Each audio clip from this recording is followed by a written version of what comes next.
এখানে দুই ধরনের লাচ্ছা সেমাই ব্যবহার করেছি। ঘিয়ে ভাজা লাচ্ছা সেমাইটি আমি ঘি এবং কিশমিশ দিয়ে ভেজে নিয়েছি। পর্যাপ্ত পরিমাণে লাচ্ছা সেমাই দিয়ে দিব।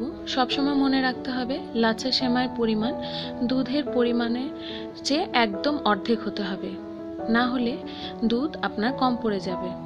এই দেখুন ঘিয়ে ভাজা লাচ্ছা সেমাই। দুধের ভেতরে ময়দার তৈরি লাচ্ছা সেমাই দেওয়ার পরে এর উপরে আবার দুধ দিয়ে ঘিয়ে ভাজা লাচ্ছা সেমাইগুলো এরপরে ছড়িয়ে দেব।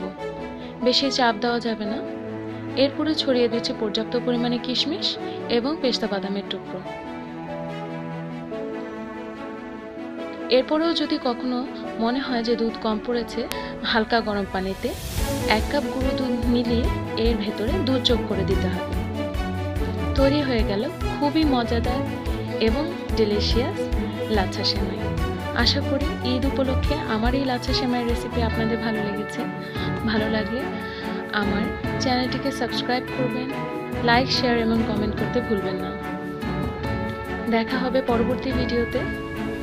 সে পর্যন্ত সকলে ভালো থাকবেন এবং আমার জন্য দোয়া করবেন। আল্লাহ হাফেজ।